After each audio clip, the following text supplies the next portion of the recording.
In every decision that I'm making for the company, I do think through a lens, which is like, Hi. hi. Hi. How are Okay, you?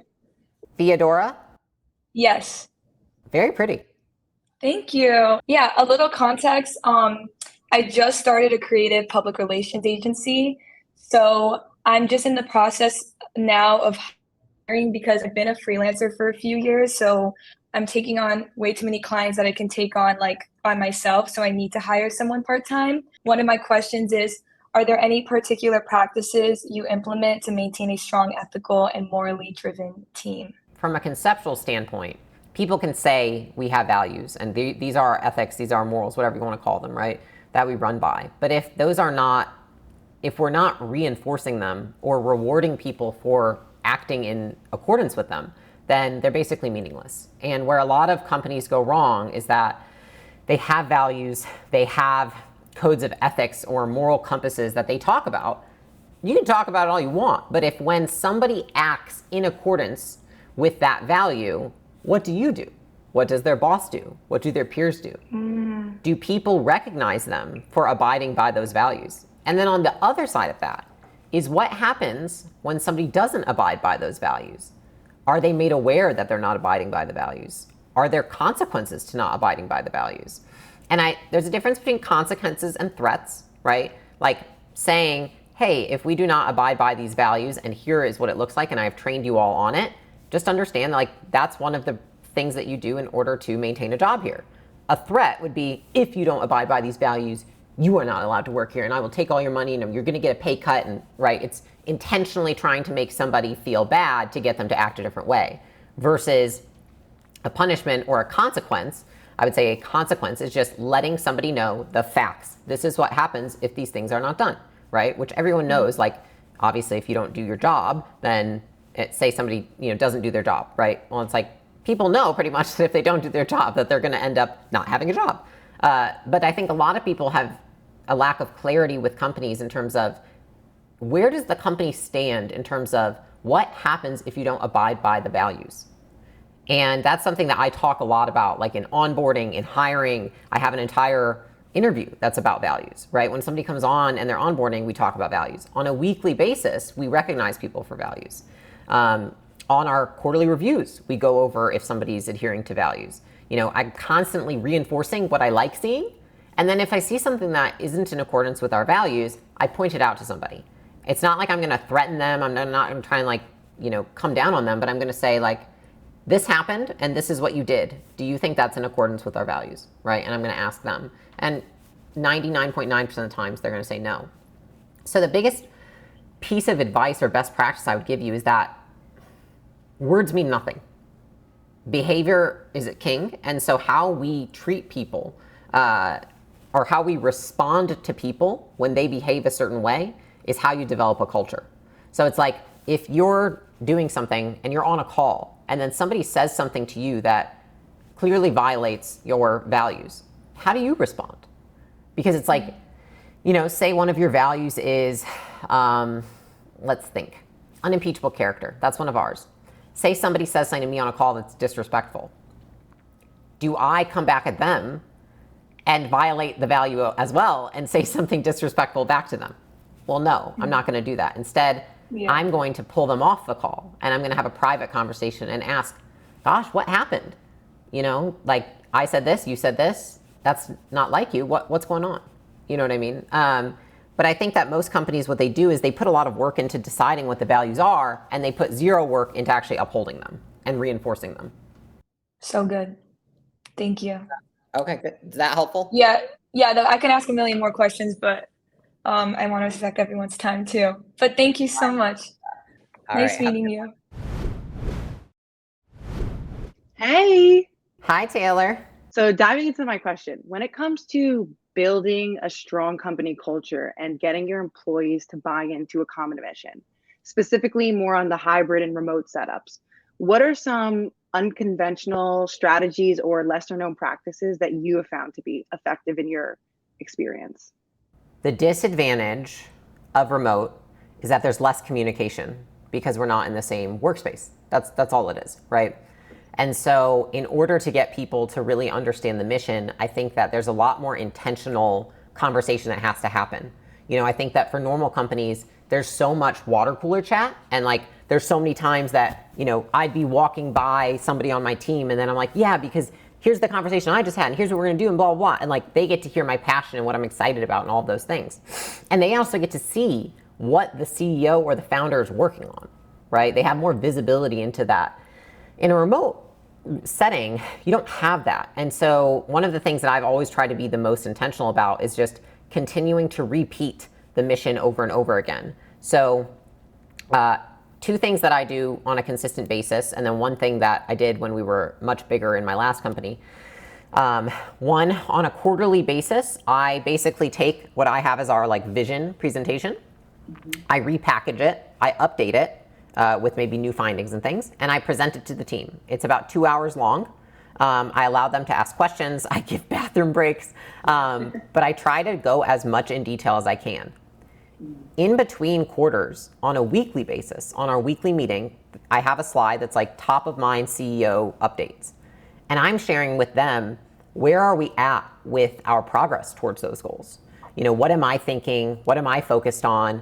Is there anything that's really exciting? Is there anything that's like maybe a new idea, a strategy, something that I'm thinking about? I try to be as transparent as possible and just like give them everything that's on my mind. Obviously, I wouldn't give like personnel issues, but like give them insight into, are we on track to the mission? What am I doing in accordance with the mission? And how's the rest of the company progressing, right? Those are the two things that I do consistently that I think are just like very bread and butter, right? Now, if your company starts to grow and it gets bigger, something that I did as a best practice is I would actually send out a CEO update on a weekly basis as well. And I would go over, here's what I've seen that we did this last week that's aligned with our core values. And here's where we're at in accordance with our mission. Our mission is, and I would repeat it every week. And then I would say, and here's what we're doing right now to reach that mission. Here's what we're focused on this week that's related. And so what I think a lot of it is, Taylor, is being intentional when you're communicating with people of how what you're doing does tie back to that mission. It's the because, it's the why, which is like, we're doing X, Y, and Z because of this. And a lot of people in the company, what I have realized is that a lot of founders and CEOs try to hold a lot of information. And what you do is you actually create a less powerful company. Because imagine if everybody else in the company had as much context as you. Do you think they could make better decisions for the company? Heck yeah. Right. And so what it really is how can we transfer your context and just your thoughts in general to the rest of the company? And I think that the more that you're able to do that, the more that people are bought into the mission and why the company exists. Now, doing that in the remote setting, I think it just takes more intentionality with how you structure the communication. So it's like, you being able to communicate to the whole team minimum once a week, I think is crucial. You being able to communicate to every new hire that comes in. So something that I still do in acquisition.com is like, I'm still going to meet with every new person on the team. No matter what their role is, there's no reason I shouldn't meet with them. And you know what I'm going to do? You know what I do on every interview and every time I meet a teammate is I tell them the exact same thing. Why does acquisition.com exist? Why is your role important? And the thing is that it's boring. The amount of times I repeat myself and say it again and again and again on another interview, and another new person, and another person who doesn't know anything, right? But it's the key to getting it out there, because then people get like, you're not just talking about it. This is for real. And so, I remember I read this one time, but like the average employee has to hear something 7 times before they believe it, before they believe it's important to the company, etc. And I just always remember that. And so it's like repetition is key with these things. It's harder in a remote environment because you have less opportunities to repeat. You have to create intentional opportunities. I do not think that it is a roadblock to creating a great culture, because I believe that I've done it in multiple companies. It's just you have to be a lot more intentional. And I think, sometimes, especially if you're like a non-meeting type culture, it's hard of like, you have to think of different, more creative ways of like, how can you get your message out there on a consistent basis to keep it top of mind for everybody. Because also when you keep that top of mind for everybody, you keep spirits high. Because you know what people hate?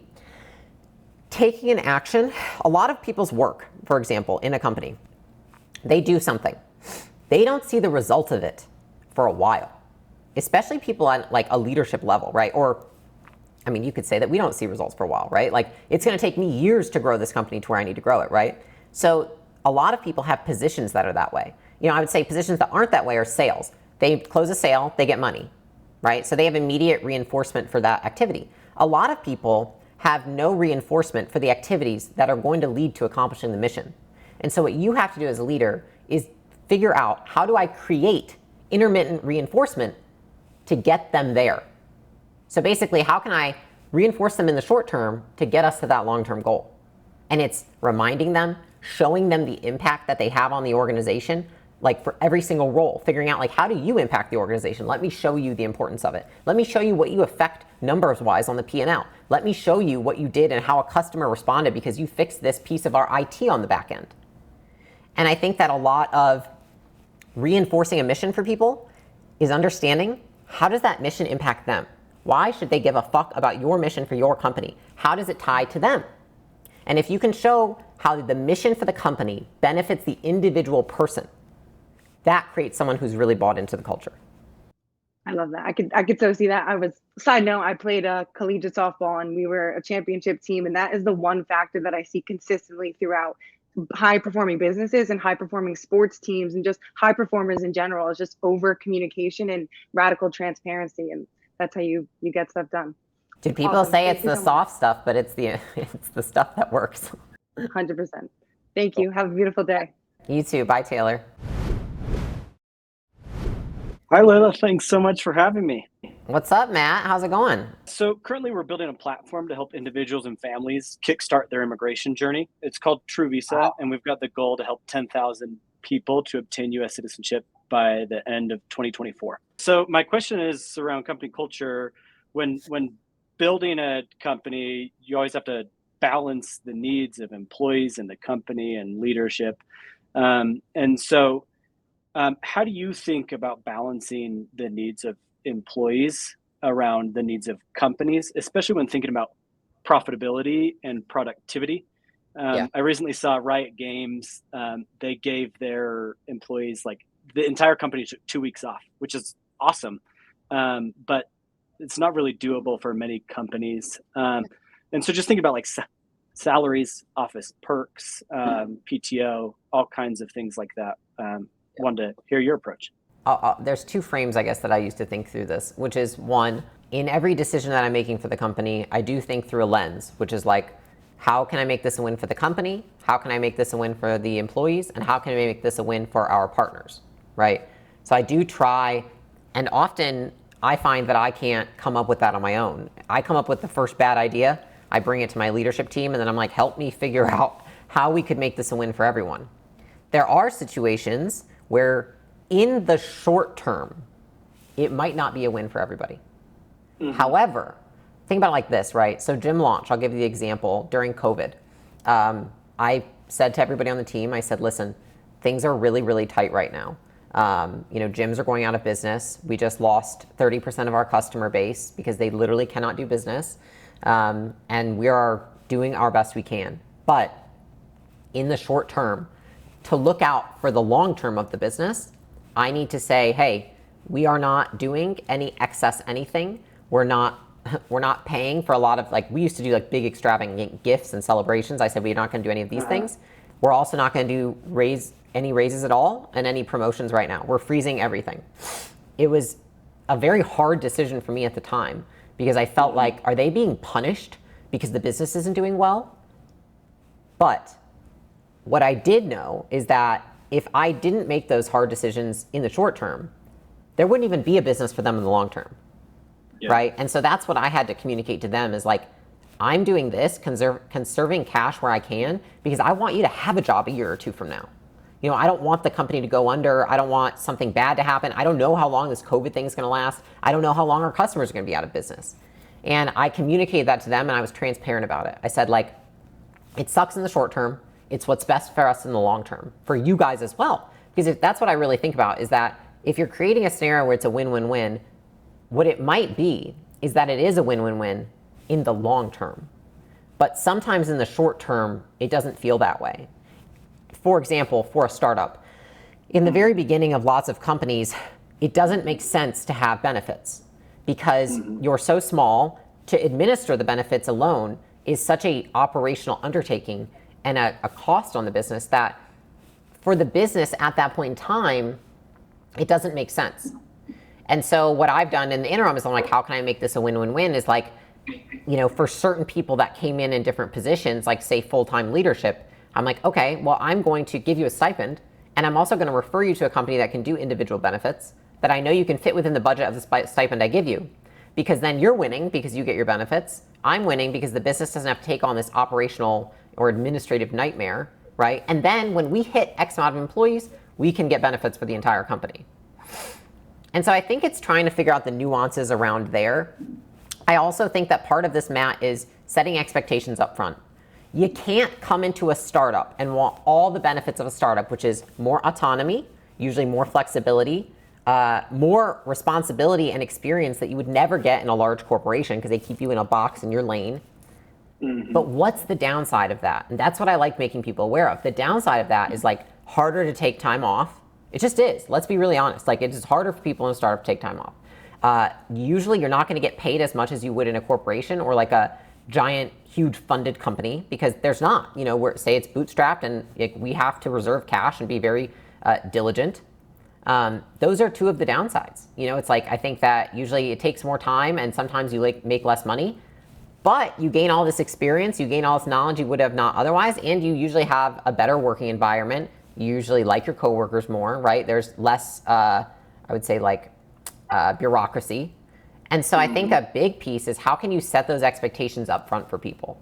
I try very much in all of our companies to be able to set those expectations so that when someone comes in and they say, hey, why don't we have benefits? But saying this, when I was in my last company, like, hey, why don't we have benefits? And I'm like, wait, no, we talked about this when you came in, is like, we were not going to get benefits until we have 30 people, and it's for these reasons, and here's what we're doing in the interim, and I know that it's not the best, but you came on knowing that. And so I think it feels a lot less like a negotiation or like something you're not giving them when they knew it from day one. Yeah, that's really great. Well, thank you so much, and it was so nice to meet you. It was great meeting you too. I'm glad that was useful. Yeah, thanks for having me on. Yeah, have a good one, Matt. Lucas, what's up? Hey, how are you? Thanks for the time. Yeah, absolutely. Yeah, I mean, context is I'm 21. I just dropped out of college to run my business. Oh, wow. We crossed 17 employees, which is big for me. And my problem is I just don't really know what I'm doing. There's no structure. Like I used to run everything. Everybody reported to me. And I had my hands in every aspect of the business. And I'm reaching out to you because I need maybe coaching on how I can continue to lead people that are no longer direct reporting. Yes, understood. One, what's your business? That's so, dude, 17 people, you're 21. That's awesome. Yeah, well, thank you. It's very strange. It's sort of like Gym Launch, or it will be soon. We coach people in video games, so how to like make money playing video games. That's weird. Yeah. Yeah. Hey, whatever works. I mean, that's if it's a demand, it's a demand. I know nothing about video games, to be transparent with you, and I haven't played them since Zelda N64. So that tells you how old I am. You're like, what's an N64? Yeah. Anyways. Don't worry. Interesting. So how many people have you brought in that now have people reporting to them instead of you? So like, who do people report to now instead of you?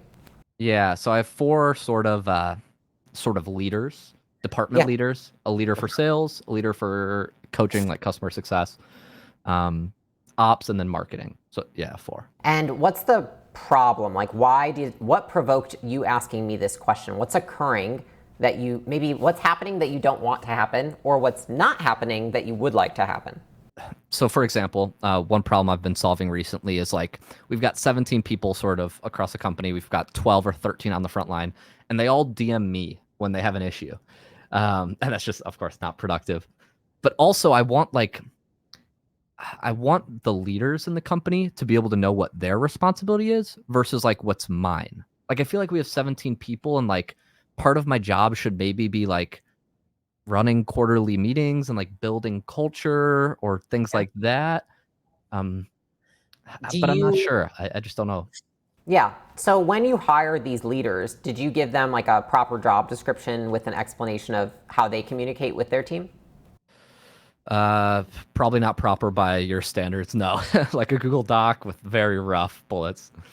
So the reason that I like to write proper job descriptions is not because I'm like, not even for legal reasons, even though there are legal reasons, but because I think it actually sets expectations. So I'll go over a job description line by line with someone, explain how this translates into what they do.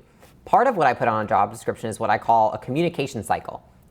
So at the bottom of a job description, what I put on there is I say communication cycle. Daily, weekly, monthly, quarterly. And what it says is what meetings are they running daily? What communication are they having daily? Meetings and communication weekly, meetings and communication monthly, meetings and communication quarterly. So for a sales manager, for example, it might say on a daily basis, you're available on Slack to answer all your questions and correspond with your team from 9 a.m. to 5 p.m. PST. You're running a sales huddle at 7 a.m. every day where you host training for the sales team. On a weekly basis, you're hosting a sales meeting where you have all of the people attend and you run through the presentation with them and go over the sales KPIs. On a monthly basis, you're sending me reports on the sales metrics. And on a quarterly basis, you're committing to attending our quarterly leadership meeting where we're going to be going over all the metrics. So that might be what it looks like. So the biggest reason I have that in there is because I want them to understand, even before they take a job, how often am I communicating with, how often do I expect them to communicate with the people on their team, and in what manner? What meetings are they running? How often are they talking to them, and through what medium, right? Because for a sales manager, for example, like I do need you to respond on Slack on the weekends. So I'm going to write that in there because guess what? We sell 7 days a week. So what, do you just like take off the weekend? It's like, no, this is a startup and I don't have 2 sales managers. Like I actually need you to respond on Slack on the weekends. And so I think the first thing I would do if I were you is I would write these out. I would actually expand the job descriptions, write out a communication cycle for each one of them, and really think through what would be ideal scene for you, Lucas? What things are the team coming to you about that need to be on them? And I would make sure that they're notated in there. Then I would meet with each of those leaders. And I think what may have not happened is maybe there wasn't a meeting where you said, these are all the things I expect of you if you do this job. And maybe it's changed. And maybe we need to reset expectations and say, this is now what I expect of you to do this job, because if you don't do these things, I can't do the things I need to do to better the company. That's exactly it. It all comes back to setting expectations. And I feel like if I reset those and put them on paper, then we can negotiate. But right now we're just talking based off of emotions and nobody knows what they're doing because it's not written down. Right. And then on the other side, people won't message somebody who doesn't respond. So Alex, for example, takes a long time to respond. And if he doesn't think it's like important or it's somebody else's job to answer the question, he just wouldn't respond to it, right? So what I'm saying for that is that what it's telling me is that if they keep messaging you, it's because you keep responding. Sure. What you should do instead, this is my recommendation, is I don't suggest that you ghost them. I don't suggest that but I suggest that you tell them what to do instead. Hey, really love the question, great question. This would be a fantastic question for Eddie. Eddie's your manager, and so questions like this should go to Eddie. Right. And you could even ask them, hey, send me a screenshot when you send him the message, because then you know that they followed the instructions that you gave them. But it's basically like what you have to learn, and this is one of the hardest things as a leader, is that when you bring in other people below you, people will still, until taught otherwise, they can be told otherwise, but that doesn't mean that they're taught otherwise. Until they're taught the new way to communicate by your behavior, they will communicate in the old way. Now, ideally, you have leaders who are mature enough that they actually tell the team proactively, hey, you don't communicate with Lucas on this stuff anymore. But it sounds like maybe there's work that they have to do and work that you have to do to redirect the rest of the teams. And then something you can do, Lucas, is just like company-wide. I'd be like, hey guys, on the next like company, communication meeting, Slack, whatever. Just want to let you guys know something I'm working on as a leader right now is that I realize that I'm so busy answering all the questions of everybody. I'm realizing that I'm accidentally stepping on the toes of Eddie and Joe and Jill. They're actually your managers and they should be answering these questions, but I just keep stepping on them, and I don't want to undermine them. They're in their positions for a reason. So if you have questions about X, Y, and Z, go to Eddie. If you have questions about, whatever, X, Y, Z, go to Jill, etc. So you reset expectations on a global level to the entire company. And then you reset expectations one-on-one with each of the leaders. And then you reset expectations on a consistent basis by redirecting people to go to those leaders. That's brilliant. That helps a ton. Can I ask one follow-up on that? Do we have time? Yeah. You said on the next company meeting. I will admit we don't have a company meeting cadence either. So for like, just got to 17 employees, 4 department leads. What are the non-negotiables that I should be running as from like a communication cadence, or what do you recommend I do? Just ballpark. I think that probably a quick, 20-minute meeting that is full company, first thing Monday, right? And that's, you and the rest of the leaders just giving updates on departments for the whole team. 20 minutes, right? Okay. And then I would go into, you have a meeting with you and the leaders for, say, 45 minutes, where you're discussing things that are top of mind and constraints that they're facing. How's it looking in regards to like whatever your projections are as a company, and what is it looking like on your route to get there? Are you close? Are you far? That's a whole beast of its own in terms of what you can structure. And I would Google like how to run a weekly leadership meeting. And then, but for the full team, the biggest thing for a full team meeting is that you share what's top of mind for you, you share how the company is doing, and you reiterate the values that you would like to have the organization demonstrate. Gotcha. Those are the 3 things. Amazing. Thank you so much. Absolutely. Appreciate you, Lucas. Oh, hey. Hey, how are you? Good. How are you doing? We've actually met before. Yes, we have. I actually saw you the first time on ClickFunnels stage in 2018. So I started, to give you a brief history, I started my purpose-driven for-profit company November 2021, and it is called Band of Hope. And we employ and empower survivors of human trafficking through gemstone jewelry. And then we give 10% back to an orphanage that is specifically for children who have been rescued from human trafficking. Wow. And yeah. And so I'm launching the subscription model September 1st. And what that looks like is it's $49 a month, and a different piece of gemstone jewelry will be shipped to your door monthly. And then we will give, obviously, the percentage back to them. And my question is, what do you think is the best way to scale that subscription model and the best time, so that way we can?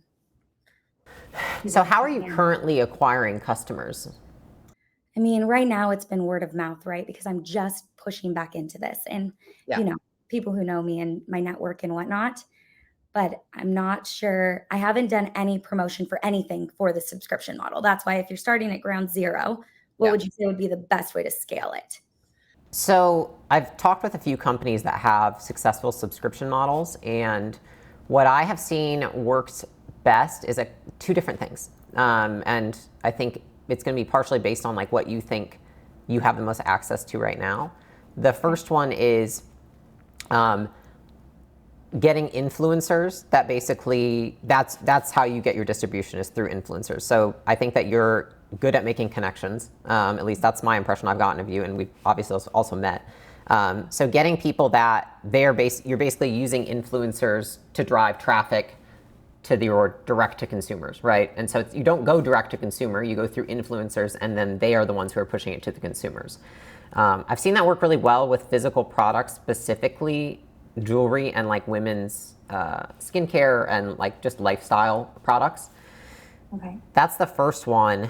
The second one is that for those subscription models, I've actually seen, so if you have heard of some of the companies that they send like boxes that they wouldn't just have jewelry, but they'd also have like skincare. And so I know a few brands that they got their start by first actually on a discounted rate, wholesale selling to those subscription boxes. And then they gained their own original buyers through those, and then they created their own at the same time. So they basically gotten in with bigger brands that are looking for people to basically sell them discounted products so they can sell them in their boxes. And then they branched off and were able to use that to build a customer base of their own. Now that's a little harder because you have to know those companies and have an in to get your product with them. I feel like the influencer route might be the best for this product, just like given I feel like that's also something that you're good at, like you were saying, like I was going out there and like doing content and strategy and like all of that. I feel like that might be the better route to go. But does either one sound like it makes more sense to you? So I think I like I call it like affiliate advocate type way, right? The influencer. And I like that. And that would probably make the most sense, right? And then building out that affiliate model for percentages and whatnot. Yeah, I would be interested when I think of like what platform would be best for this product. I feel like actually, and I never like using this platform, but like I feel like TikTok. Yeah, I had a feeling. Yeah, I feel like influencers on TikTok is probably where you're going to get the most bang for your buck, especially because it's not like you're just shilling out a product. Like you have a reason behind it. You're donating the proceeds. Like it's something that's very thoughtful versus like just another commodity. And even, I mean, to be honest, a lot of commodities do really well on TikTok. But something that has meaning behind it, I feel like would actually do really, really well. So I think that where you're at right now, the best thing that you could do is look for an influencer agency. A lot of them get by just being like, this is how many, followers the influencers are gonna have that are gonna promote you all stuff. I'm like, I don't give a shit about any of that, okay? How much ROI do these influencers drive? That's what you really wanna know. So what you wanna look for is like, what's the cost of acquisition through each of these influencers?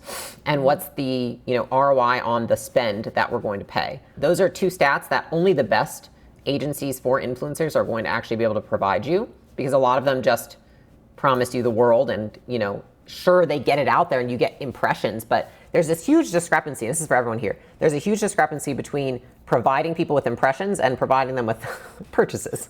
And so what I don't want is that you find one of those agencies that all they care about is like, well, we got you all these impressions. It's up to you to convert it. It's like, no, they should have the best practices for how to convert on that platform with these influencers. And they should be giving that to the influencers and also giving it to you. That's what I've seen. The agencies that do best and actually, are a part of a company's strategy are able to do that. I really appreciate you. Dude, I hope you crush it, and I look forward to seeing what happens. Yes, you too. Have a good day, Leila. Bye, Victoria. Hello. Hey, Jason. I mean, what's going on? How's everything going? Good. How are you? I'm 2 coffees deep, and I have a lot of energy, and it's an exciting week for us over at Owl. It's Owl Week. So a bunch of people are in the feed right now, and it's absolutely awesome. So tell me, what is the company? What does it do? Yeah, Owl connects people instantly through private one-on-one audio calls. So whether it's for personal use or for business, you can connect to professionals instantly. Oh, so interesting. Very cool. Top of mind is really just, when you have a certain amount of capital and you're deploying it towards app development. We know app development is crazy expensive.